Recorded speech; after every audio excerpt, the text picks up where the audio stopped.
Shalom, selamat hari Minggu, Bapak Ibu yang dikasihi Tuhan. Kita masih beribadah di rumah masing-masing dan saat ini kita masuk dalam ibadah hari Minggu. Mari kita persiapkan hati dan pikiran kita untuk menerima berkat Tuhan melalui firman-Nya. Mari kita berdoa.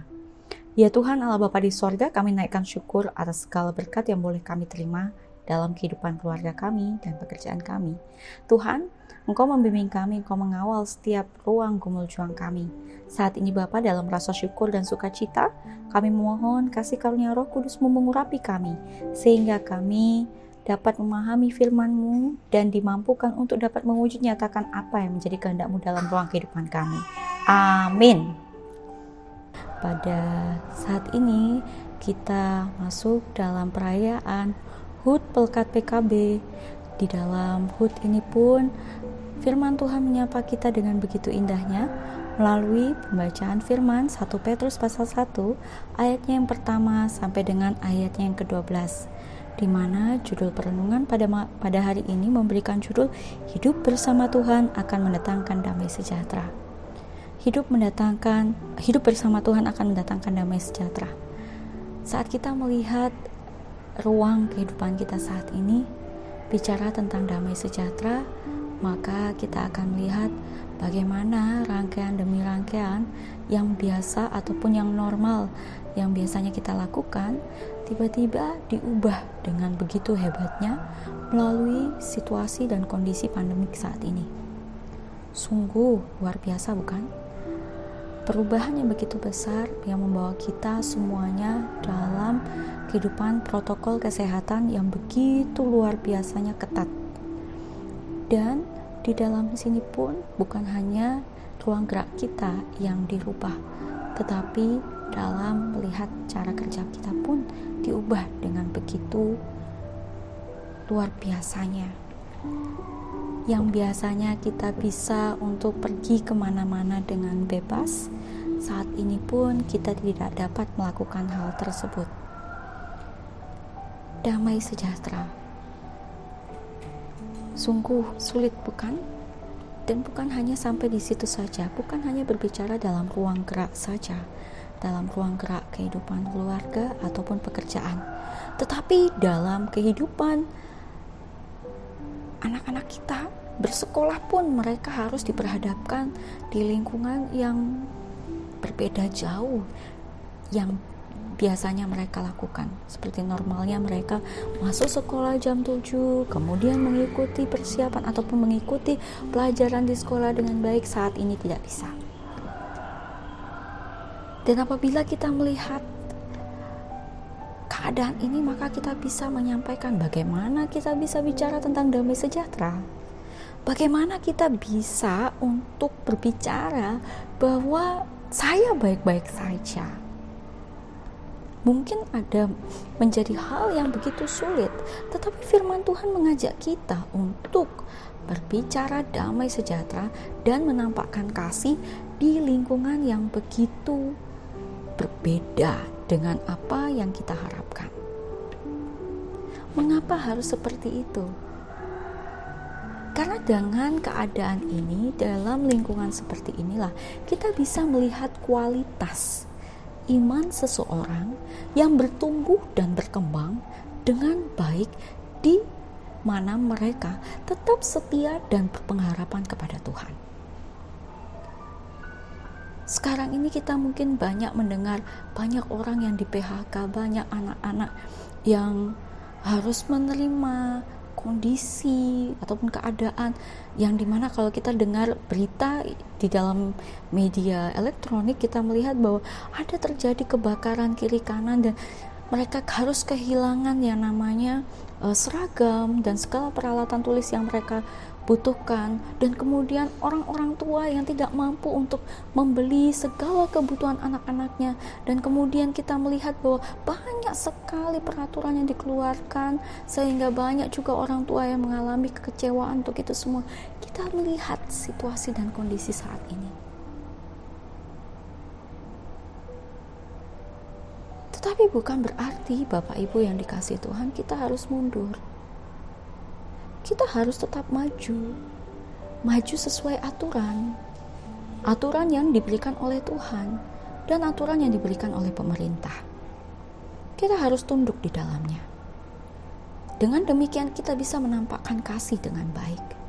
Sama halnya jemaat Kristen yang bertumbuh dan berkembang di Asia Kecil, yang berada di Bitinia dan Kapadokia, di mana mereka harus memberitakan kebenaran firman Tuhan itu. Dalam situasi dan kondisi di mana pemerintahan melihat mereka sebagai satu kelompok yang membenci atau kelompok yang membangkang atas aturan pemerintah. Dan saat mereka menerima penilaian tersebut, mereka tidak membalasnya, bukan karena mereka tidak mampu, tidak. Tetapi di dalam sini ingin menyampaikan bahwa keadaan yang mereka terima, situasi yang mereka harus hadapi, inilah situasi di mana mereka harus lebih dekat kepada Tuhan, berpengharapan kepada Tuhan.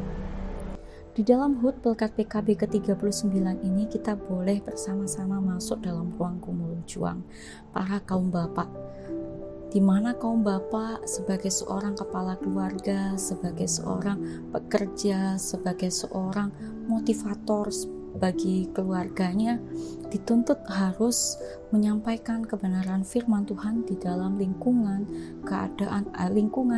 di mana saat ini boleh kita lihat penuh dengan tekanan.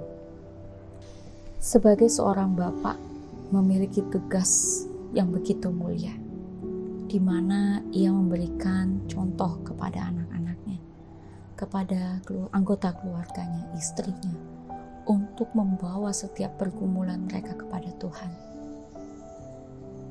Sekalipun keadaan begitu berat, tetapi kepala keluarga sebagai seorang pemimpin, ia harus tetap memberikan kekuatan dan juga memberikan support bagi anggota keluarganya. Bapak Ibu yang dikasihi Tuhan, saat firman Tuhan ini boleh kita baca dan kita renungkan. Mari kita coba baca di firman Tuhan ataupun di ayat yang ke-9.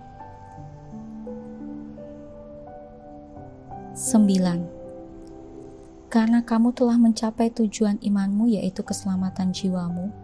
Keselamatan itulah yang diselidiki dan diteliti oleh nabi-nabi yang telah bernubuat tentang kasih karunia yang diuntukkan bagi kamu. Dan mereka meneliti saat yang mana dan yang bagaimana yang dimaksudkan oleh Roh Kristus yang ada di dalam mereka, yaitu Roh yang sebelumnya memberi kesaksian tentang segala penderitaan yang akan menimpa Kristus dan tentang segala kemuliaan yang menyusul sesudah itu. Segala kemuliaan yang menyusul sesudah itu. Saat ini kita sedang bergumul begitu hebat bersama dengan pemerintah. Saat ini kita pun sedang berkutat dengan pekerjaan kita yang mungkin diperhadapkan dengan beraneka banyak tantangan, banyak perubahan yang terjadi. Tetapi saat firman Tuhan menyapa kita dengan begitu indahnya, segala penderitaan yang akan menimpa Kristus dan tentang segala kemuliaan yang menyusul sudah itu, ingin disampaikan kepada kita bahwa apa yang kita rasakan saat ini belumlah seberapa. Kristus merasakan lebih dari apa yang kita rasakan saat ini. Tetapi Ia mau untuk melakukan itu semua hanya untuk karya keselamatan, dan juga Ia meyakini bahwa segala sesuatunya akan mendatangkan kemuliaan. Sama halnya dengan kita, Bapak Ibu yang dikasihi Tuhan, penderitaan saat ini yang kita terima atau yang kita alami akan mendatangkan kemuliaan dan kasih Kristus. Yakin dan percaya itu. Apabila kita mau diproses, apabila kita mau bersama-sama dengannya, terus berpengharapan, bertumbuh dalam iman, dan menampakkan kasih, maka disitulah kita bersama-sama telah memahami arti pengajaran yang diberikan oleh Yesus Kristus kepada kita di saat kita menghadapi tantangan kehidupan ini. Tetaplah berjuang, tetaplah mempermuliakan nama Tuhan di dalam situasi dan kondisi yang menekan, karena disitulah kita bisa melihat kualitas iman kita bersama-sama, bertumbuh bersama-sama dengan Kristus Yesus. Kaum bapak pun, mari kita terus mempermuliakan Tuhan dalam segala situasi dan kondisi yang ada. Berikanlah semangat bagi rekan-rekan kita, anak-anak kita, anggota keluarga kita untuk terus berpengharapan kepada Yesus Kristus. Selamat ulang tahun Pelkat PKB ke-39 tahun. Tuhan Yesus memberkati bahtera pelayanan kaum bapak terkasih. Amin. Ambil saat teduh sejenak.